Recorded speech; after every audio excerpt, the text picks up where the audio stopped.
إنا أنزلناه قرآنا عربيا لعلكم تعقلون.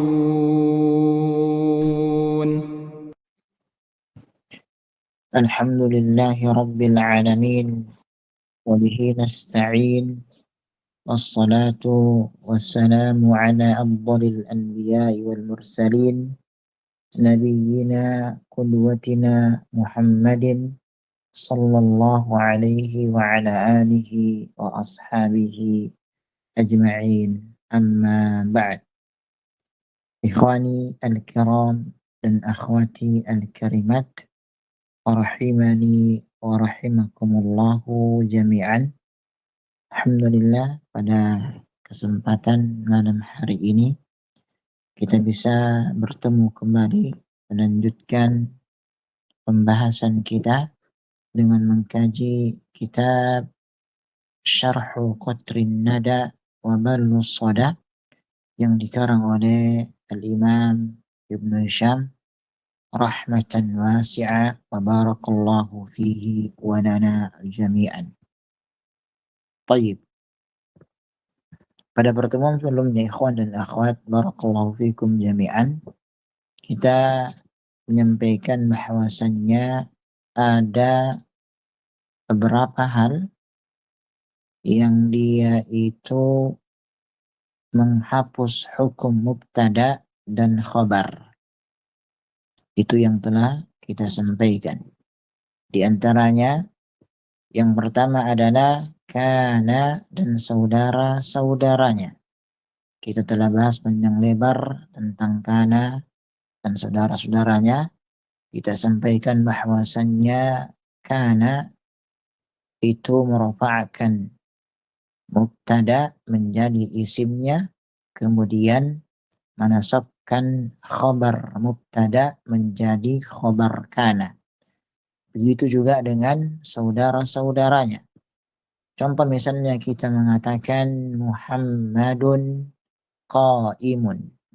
Muhammad mubtada, qaimun sebagai khabar. Ketika kita masukkan kana, maka menjadilah kalimat ini kana Muhammadun qaiman.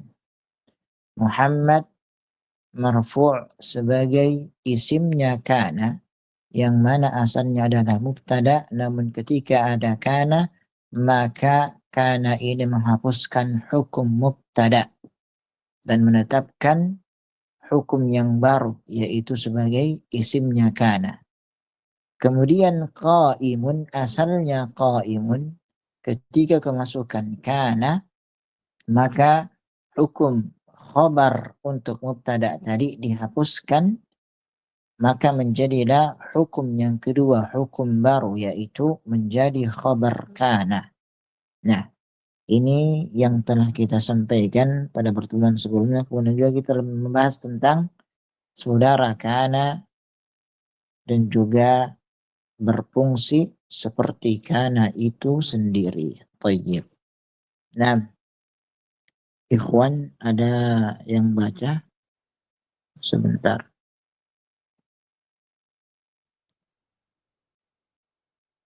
Baik, silakan dibaca ikhwan dari sini. Tafadhol. Nah.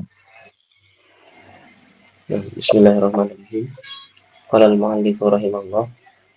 Sad asani inna wa anna li ta'kidi walakinna lil istidraki wa ka'anna li tashbihi awil dhanni wa laita li tamanni wa la'ala li taratti aw al isfaqi aw ta'lili fayansibna al mubtada'i fayansibna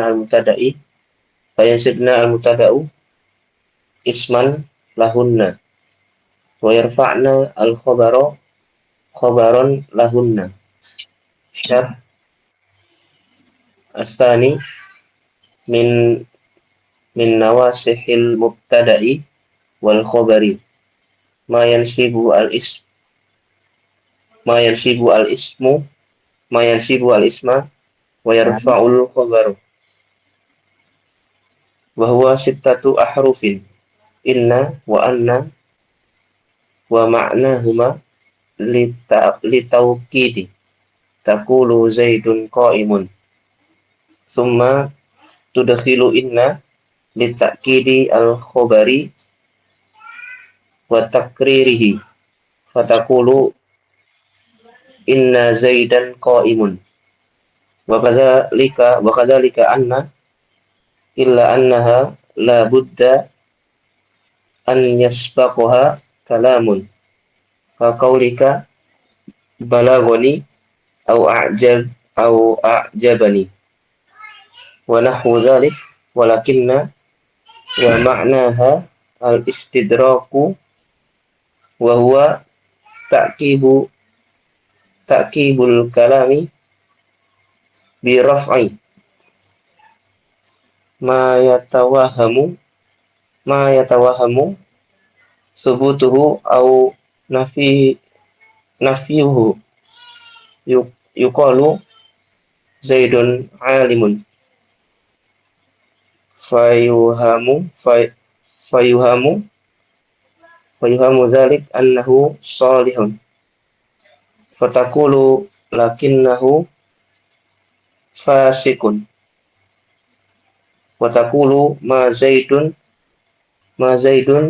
syaja'un شجاع. ma zaidun syuja'un fayuhamu dzalika anna laisa bi karimin. نعم أسبق. شكرا جزاك الله خيرا بارك الله فيك أخانا. نعم. طيب إخواني الكرام dan akhwati al-karimat rahimani wa rahimakumullahu jami'an. Kemudian Al-Imam Ibn Hisham Al-Ansari rahimahullahu ta'ala rahmatan wasi'ah, beliau melanjutkan ucapannya seraya mengatakan sad, al-asl.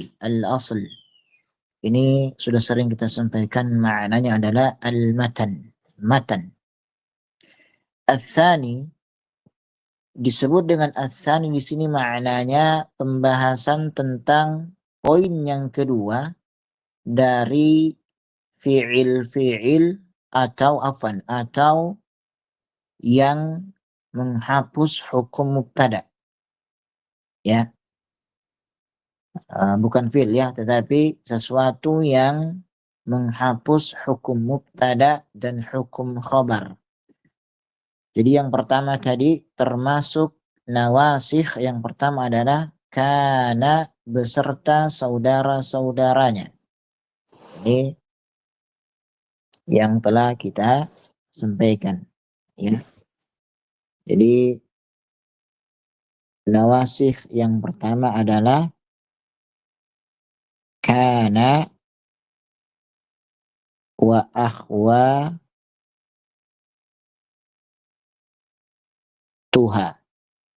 Yang kedua sekarang adalah inna dan saudara-saudaranya.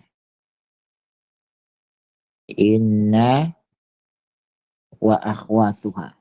Sekarang ini. Taib. Disebutkan di sini yang pertama adalah inna wa anna litta'kidi. Inna dan anna digunakan untuk menunjukkan taukid, penguat atau penegasan.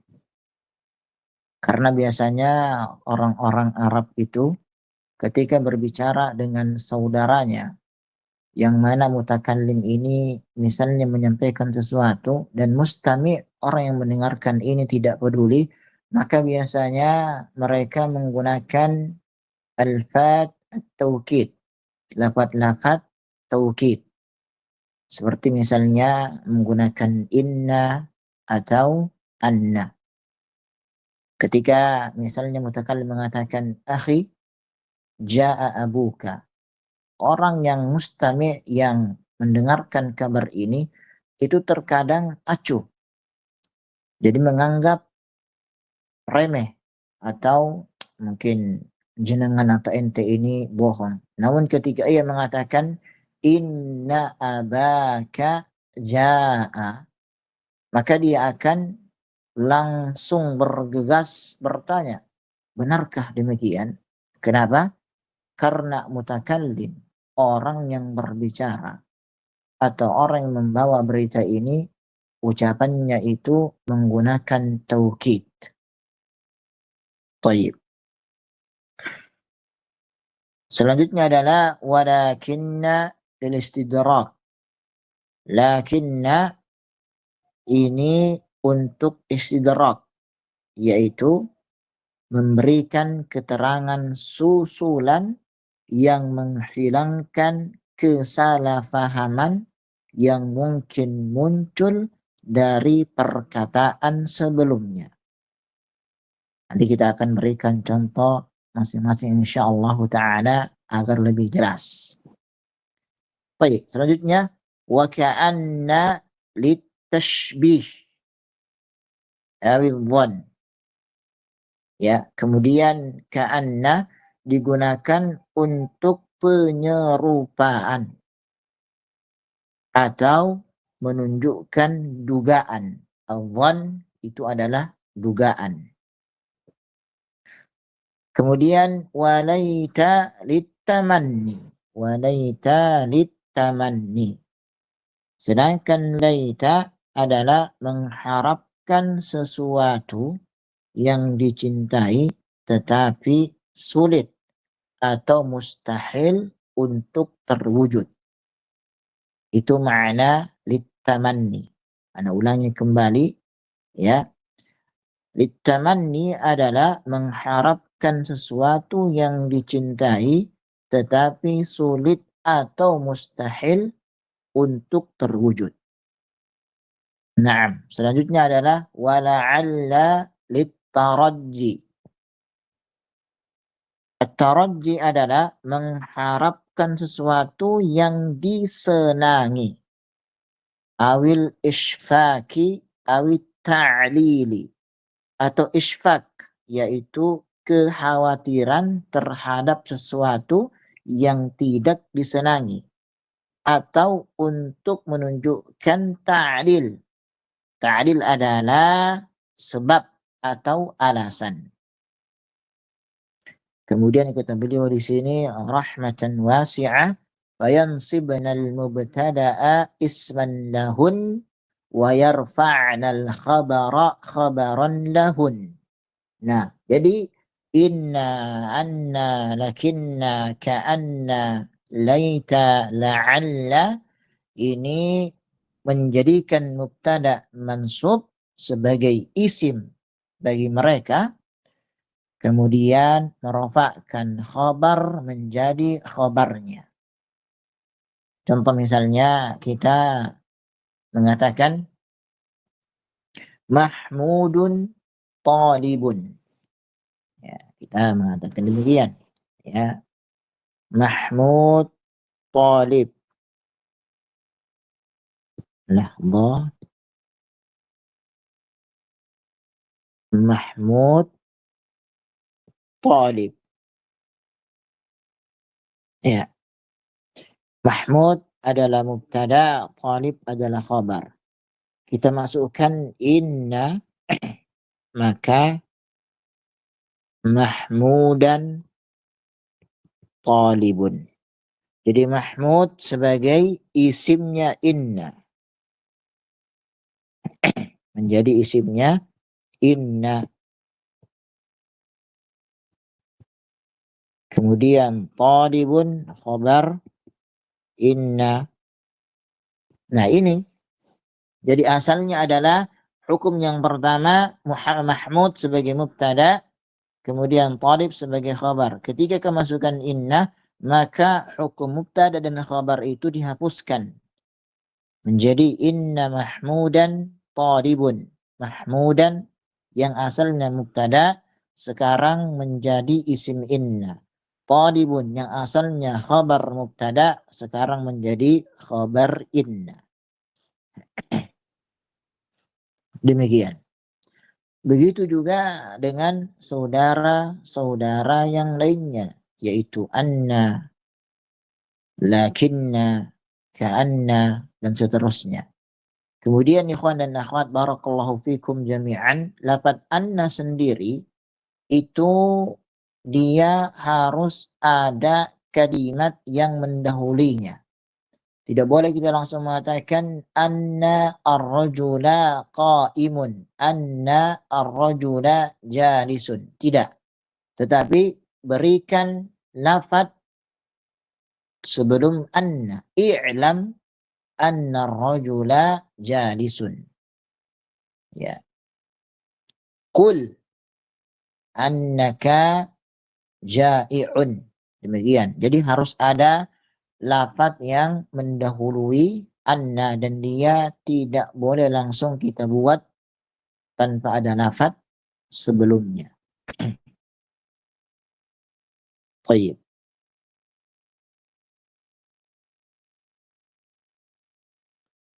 Selanjutnya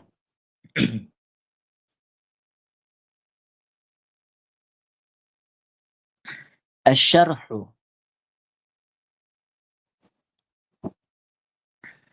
Ats-tsani, sekarang Syekh menjelaskan apa yang sudah tadi ana sampaikan. Syekh mengatakan ats-tsani yang kedua min nawasikhil mubtada'i wal khabari, termasuk yang menghapuskan hukum mubtada dan juga khabar, ma yansibul isma wa yarfa'ul khabara, sesuatu yang dia itu menasabkan isim dan merafa'kan khabar. Wa huwa sittatu ahrufin, dan dia ada 6 huruf. 1 dan 2 adalah inna wa anna wa ma'nahuma at-taukid. Inna dan anna makna keduanya taukid, menunjukkan penguat, menunjukkan penegasan. Takul, contohnya misalnya engkau mengatakan Zaidun qa'imun, Zaid sedang berdiri. Thumma tudkhilu inna li ta'kidil khabari wa taqririhi. Kemudian engkau memasukkan inna untuk menguatkan khabar dan menetapkannya. Maka jadilah inna Zaidan qa'imun. Sesungguhnya Zaid berdiri. Nah, ini memberikan taukid, memberikan penguat, memberikan penegasan. Wa kadzalika anna, demikian juga anna, dia ditakid atau taukid untuk memberikan penguat, memberikan penegasan. Illa annaha la budda an yasbiqaha kalamun, kecuali anna ini memiliki khususan tersendiri, ada syaratnya. Apa itu? La budda an yasbiqaha kalam, dia harus didahului kalam. Ya, kaqaulika balagani au a'jabani. Contohnya misalnya ucapanmu kalam itu misalnya balagani au a'jabani. Misalnya balagani annaka ghaniyun. Balagani annaka ghaniyun. Terjemahannya, kalau kita mau terjemahkan secara kalimah, maka terjemahannya sampai kepadaku engkau itu kaya. Namun kalau kita terjemahkan secara global, maka kita mengatakan dengar-dengar engkau kaya. Seperti itu. Nah, jadi lafaz anna tidak boleh berdiri sendiri. Harus ada kalam sebelumnya. Balagani annaka tajirun. A'jabani annaka mahirun fil lughatil arabiyyah. Nah, demikian. Wa nahwu dzalika, dan selainnya. Selanjutnya adalah walakinna wa ma'naha al-istidrak. Lakinna maknanya adalah istidrak. Ya. Apa itu istidrak?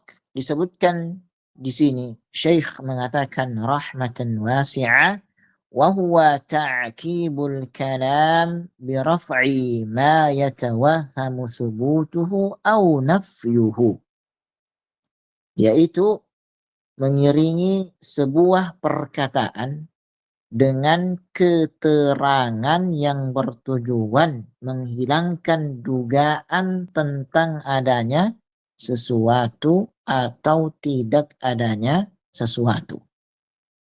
Baik, kita berikan contoh. Yuqal, dikatakan misalnya, Zaidun alimun. Zaid itu orang yang berilmu. Ya. Fayuham dzalika annahu salihun. Dari perkataan tersebut mungkin akan timbul dugaan bahwa Zaid adalah orang soleh. Jadi maksudnya begini, ketika kita mengatakan Zaidun alimun, Zaid adalah orang yang berilmu, ya, maka seakan-akan orang yang berilmu itu pasti tidak pernah jatuh dalam kesalahan. Maka di situ ada waham, ada kemungkinan-kemungkinan. Nah, setelah itu kita menghilangkan kemungkinan ini dengan cara mendatangkan lafaz istidrak, yaitu lakinna. Jadi kita mengatakan Zaidun alim. Zaid itu orang berilmu. Lakinnahu fasiqun. Akan tetapi dia orang fasik, orang yang pernah jatuh dalam kesalahan. Nah, ini maknanya adalah ta'kibul kalam bi raf'i ma yatawahhamu thubutuhu aw nafyuhu. Mengiringi sebuah perkataan dengan keterangan yang bertujuan menghilangkan dugaan tentang adanya sesuatu atau tidak adanya sesuatu. Itu namanya al-istidrak.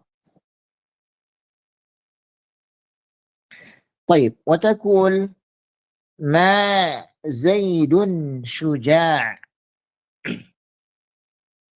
Zaid bukanlah orang pemberani. Fayuham dzalika annahu laisa bikarimin. Maka dari perkataan tersebut mungkin muncul dugaan bahwa Zaid juga bukan orang yang dermawan. Nah, digunakanlah lafaz yang namanya lafaz istidrak.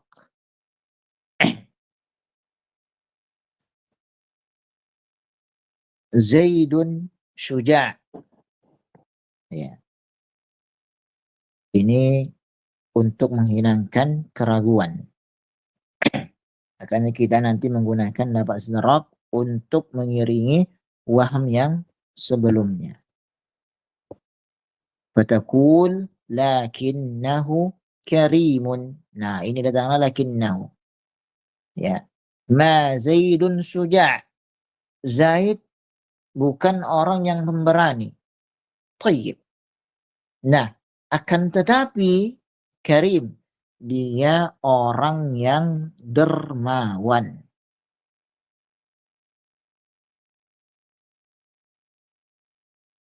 Demikian. Baik, akhwat, ada yang baca?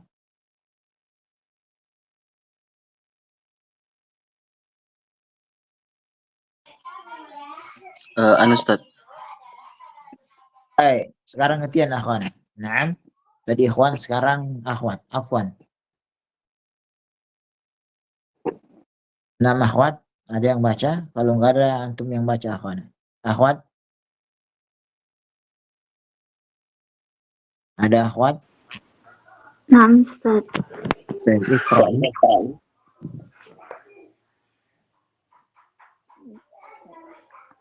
Bismillah.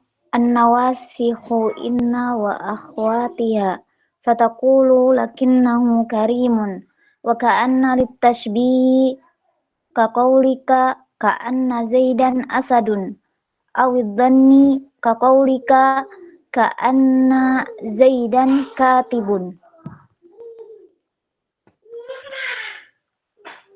Nah, Walaysa litamanna wa huwa talabu ma la tama'a fihi ka qawli syekhi laita syababa ya'udu yawman.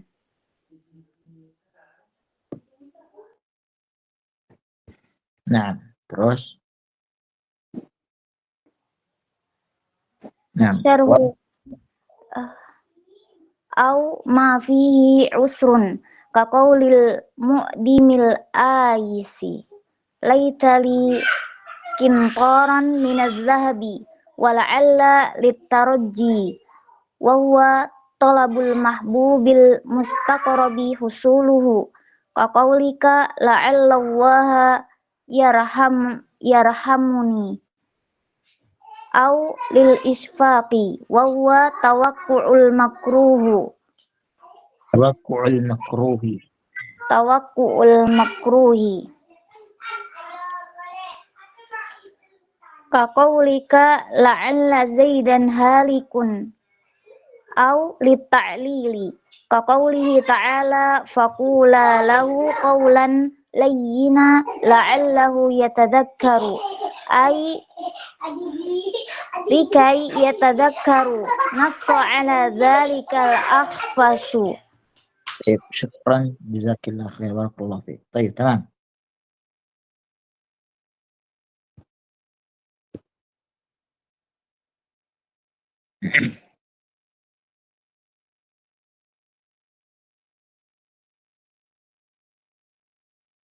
Baik. Sebelum kita lanjutkan ikhwan dan akhwat, barakallahu fikum jami'an, pada lafaz ka'anna, maka faedah penting terkait dengan lakin. Imam Ibn Hisham rahmatan wasi'ah, beliau ketika menyebutkan lafaz lakinna itu bukan sekedar maknanya tetapi. Ingat, bukan hanya bermakna tetapi atau akan tetapi. Namun makna dalam balaghi, makna balaghah itu jauh lebih dalam. Ia digunakan ketika perkataan pertama berpotensi menimbulkan dugaan tertentu di benak pendengar. Kemudian mutakallim, pembicara, ingin menghilangkan dugaan tersebut.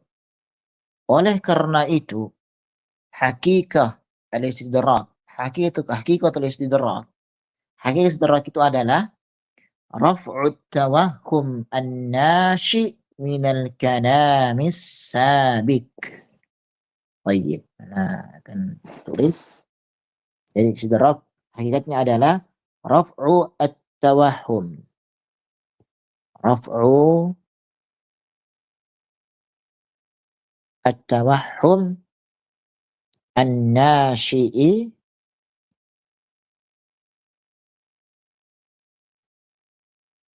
minal kalamis sabiki. Minal al-kalam as-sabiq. Nah, ini makna istidrak. Apa itu? Menghilangkan dugaan yang muncul akibat perkataan sebelumnya. Maka ketika seseorang mengatakan Zaidun alim, ya, kita langsung mengatakan lakinnahu fasik. Kata lakinna seakan-akan berkata kepada pendengar, la tatawaham min kaunihi aliman annahu salih. Jangan engkau menyangka bahwa karena dia seorang alim berarti dia pasti seorang yang soleh, seorang yang tidak pernah jatuh dalam kesalahan. Oleh karena itu datanglah lafaz lakinna untuk istidrak. Nah, disinilah letak keindahan dan ketelitian makna lakinna dalam bahasa Arab. Baik, kita lanjutkan. Selanjutnya adalah wa ka'anna litashbih. Adapun ka'anna digunakan untuk menyerupakan. Kaqaulika ka'anna Zaidan asadun. Seperti ucapanmu, ya, ucapanmu seakan-akan Zaid adalah seekor singa. Awidhan kaqaulika ka'anna Zaidan katibun. Atau digunakan untuk menunjukkan dugaan dhan. Seperti ucapanmu, sepertinya Zaid adalah seorang sekretaris. Walaita litamanni. Sedangkan laita digunakan untuk tamanni, angan-angan. At-tamanni yaitu mengharapkan sesuatu yang tidak mungkin atau sangat sulit tercapai.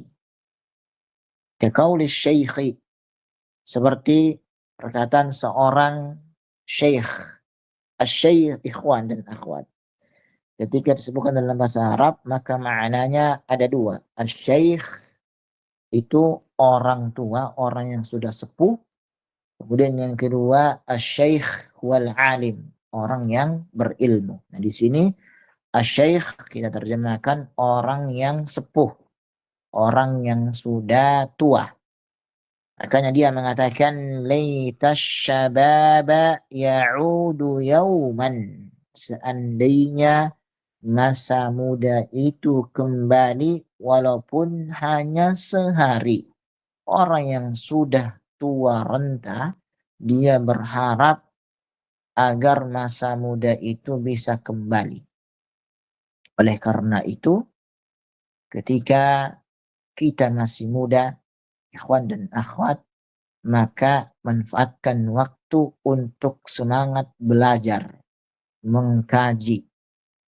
Belajar, mengkaji, mengajarkan, jadi orang penuntut ilmu dan juga jadi seorang mudarris, guru.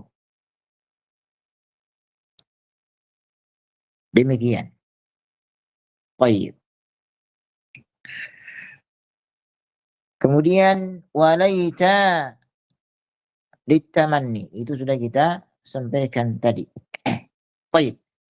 Kita mulai dari ka'anna, kita mulai dari ka'anna. Naam. Ka'anna litashbih, untuk menyerupakan.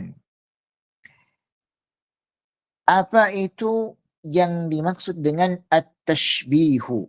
Secara bahasa at-tashbih kita mengatakan adalah menyamakan sesuatu dengan sesuatu yang lain karena adanya kesamaan pada suatu sifat. Ana ulangi, at-tashbih adalah menyamakan sesuatu dengan sesuatu yang lain karena adanya kesamaan pada suatu sifat. Ya, misalnya pada keberanian kita mengatakan ka'anna Zaidan asadun. Seakan-akan Zaid adalah seekor singa. Tentu maksudnya ikhwan dan akhwat bukan berarti Zaid ini benar-benar menjadi singa. Tidak. Namun maksudnya adalah Zaid memiliki keberanian yang luar biasa hingga kita menyerupakan dia dengan seekor singa. Karena budaya orang-orang Arab, singa itu merupakan ramz asy-syaja'ah, lambang keberanian. Sehingga kalimat tersebut maknanya adalah keberanian Zaid sangat hebat. Demikian. Baik, selanjutnya, mengapa menggunakan ka'anna? Mengapa tidak langsung kita mengatakan Zaid syuja'? Zaid itu pemberani. Kenapa harus ada lafaz ka'anna? Demikian. Jawabannya karena penggunaan lafaz ka'anna memberikan gambaran yang lebih hidup. Pendengar, ikhwan dan akhwat seakan-akan membayangkan Zaid benar-benar seperti seekor singa. Inilah salah satu keindahan uslub bahasa Arab. Contoh lain misalnya kita mengatakan ka'anna wajhaha qamar. Seakan-akan wajahnya adalah bulan. Maksudnya wajahnya sangat indah dan bercahaya. Bukan benar-benar menjadi bulan, ikhwan dan akhwat. Enggak. Ya, demikian. Kemudian selanjutnya ka'anna juga itu adalah adhan, bermakna dhan, dugaan. Ya, contoh misalnya kita mengatakan ka'anna Zaidan katib. Sepertinya Zaid ini adalah seorang sekretaris. Ya, ia hanya melihat tanda-tandanya saja. Misalnya pakaian Zaid penuh dengan tinta. Ia membawa banyak buku. Ia sedang menulis. Lalu seorang berkata, ka'anna Zaidan katib. Nah, jadi di sini ka'anna bukan untuk menyerupakan, tetapi untuk menunjukkan dugaan kuat. Adhan itu maknanya dugaan kuat. Ya, makanya ada hadis iyyakum wadhann fa innal dhanna akdzabul hadis. Nah, itu. Jauhilah kalian dugaan-dugaan yang kuat tentang saudara kalian karena adhan adalah perkataan yang paling dusta.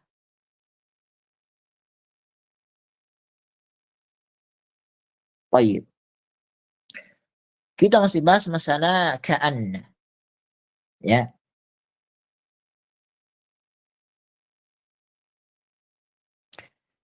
Perbedaan dua makna ka'anna. Yang pertama tadi kita sampaikan adalah litashbih, untuk tashbih. Contohnya kita sebutkan tadi ka'anna Zaidan asadun. Ya. Jadi Zaid di sini bukan berarti tadi kita sampaikan berubah menjadi singa, tidak. Tetapi Zaid memiliki sifat, Asad juga memiliki sifat. Zaid memiliki sifat berani, Asad memiliki sifat berani. Jadi seakan-akan Zaid itu sifatnya berani seperti sifat singa yang berani. Baik. Kemudian makna yang kedua tentang ka'an kita sebutkan tadi adalah untuk dhan, dugaan. Tidak untuk penyerupaan. Kita mengatakan ka'anna Zaidan katib. Mungkin Zaid seorang sekretaris. Baik. Setelah itu kita masuk pada lafaz laita. Ya. Laita litamanni. Digunakan untuk tamanni. Apa itu tamanni? Disebutkan di sini wa huwa talabu ma la tama'a fihi. Tamanni adalah mengharapkan sesuatu yang tidak ada harapan untuk diperoleh. Inilah definisi atau pengertian yang sangat masyhur, sangat terkenal dalam disiplin ilmu nahwu. Artinya, seseorang menginginkan sesuatu, tetapi kenyataannya hampir mustahil, bahkan mungkin sama sekali tidak mungkin terjadi. Mengapa disebut tidak ada harapan?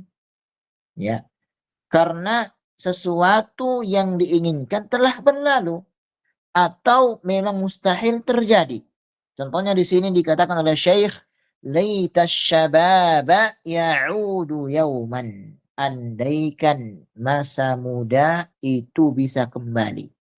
Pertanyaannya, ikhwan dan akhwat, masa muda apakah bisa kembali? Orang yang sudah berumur misalnya 80 tahun, 90 tahun, tidak mungkin dia tiba-tiba menjadi 20 tahun lagi, tidak mungkin.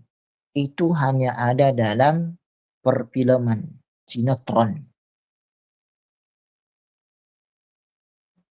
Itulah ya, karena yang namanya waktu itu al-waktu yamshi wa yasir. Waktu itu berjalan dan berputar. Ketika sudah berjalan, dia tidak mungkin bisa kembali lagi. Ya, demikian. Baik.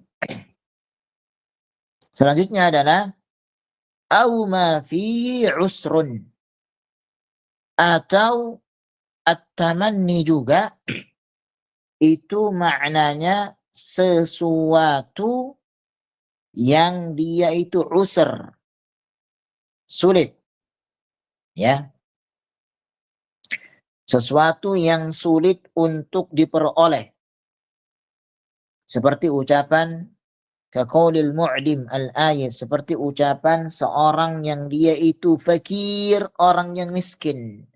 Laita li kintaran minadz zahabi, andai aku memiliki satu kintar, yaitu harta yang sangat banyak berupa emas. Ini maknanya adalah litamanni. Tayyib. Adapun la'alla litaraji, la'alla litaraji. Apa itu at-taraji? Ya. Wa huwa talabul mahbub al-mustaqrabi husuluhu. Yaitu mengharapkan sesuatu yang dicintai tetapi terwujudnya belum pasti atau dipandang tidak mudah terjadi. Demikian. Ya, kaqaulika la'allallaha yarhamuni. Seperti misalnya ucapanmu, semoga Allah merahmatiku. Aulil isfaq wa huwa tawakku' al-makruh. Atau isfaq yaitu mengkhawatirkan terjadinya sesuatu yang tidak disukai. Baik. Jadi tadi ikhwan, untuk at-tamanni itu sendiri berarti maknanya bisa dua. Apa itu? Makna yang pertama, dia mustahil untuk terjadi. Makna yang kedua, sulit terjadinya. Tadi contohnya, laita syababa ya'udu yauman. Kemudian yang kedua, maknanya sulit untuk terjadi. Laitani kintaran minadz zahabi. Ini sulit. Orang fakir, miskin, sulit untuk terjadi. Apakah itu bisa terjadi? Bisa, cuman apa? Mustahil karena saking sulitnya.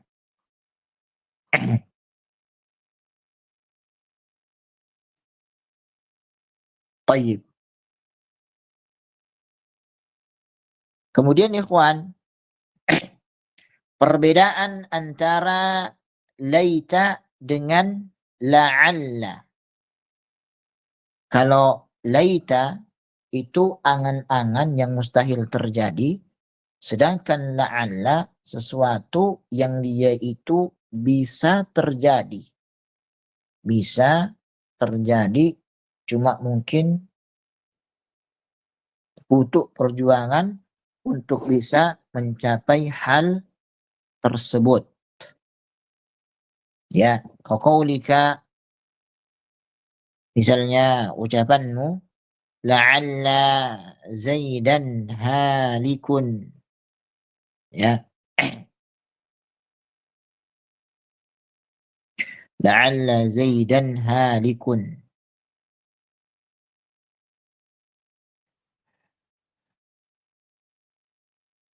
Aku khawatir, ya, Zaid itu binasa. Atau lita'lil, untuk sebab. Ya, untuk apa? Sebab. Aku khawatir Zaid itu binasa, atau maknanya lita'lil, untuk sebab. Contoh misalnya Allah mengatakan tabaraka wa ta'ala, faqula lahu qawlan layyina la'allahu yatadzakkar. Maka berbicaralah kalian berdua kepadanya, yaitu ini Musa dan saudaranya kepada Firaun, ya, dengan perkataan yang lemah lembut, mudah-mudahan dia mengambil pelajaran dan merasa takut. Ay likai yatadzakkar nassa ala dzalika al-akhfash.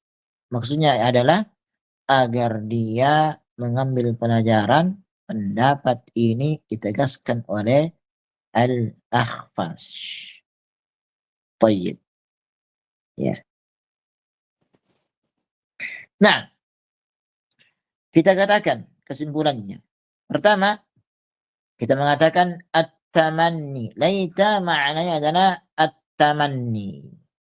Ya, itu. Apakah untuk at-tamanni maknanya di sini hanya mustahil yang tercapai? Tidak, tetapi maknanya bisa dua. Maknanya bisa dua, kita katakan tadi.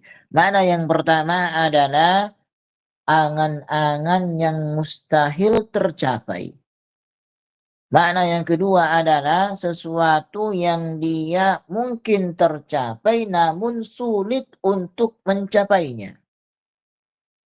Ya, demikian.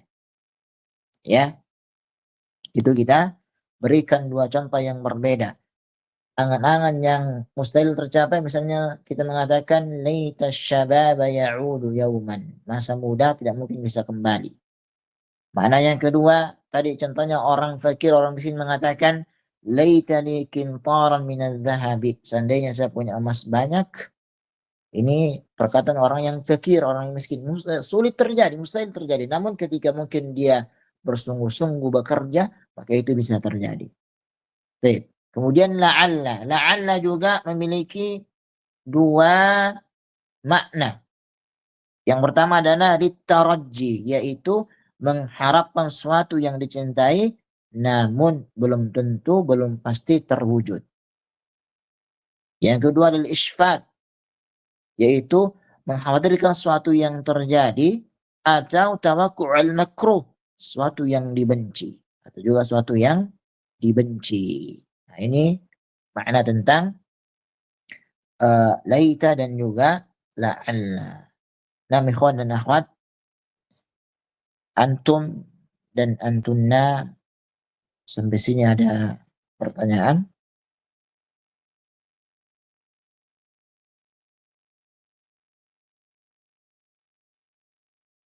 Baik, wadih kalau begitu ya. Jelas? Wadih. Yang tadi yang la'alla berarti 3 Ustaz ya? Yang litta'lil mungkin belum disebutkan. Baik, afwan. Nah, dita'lil untuk sebab, seperti contoh tadi pada ayat tersebut. La'allahu yatadzakkara aw yakhsha. Tamam? Awna wa barzakha Naam, Ustaz. Jazakallah khair. wa iyyakum. Nah, ikhwan dan akhwat, ini yang bisa kita sampaikan pada pertemuan kali ini.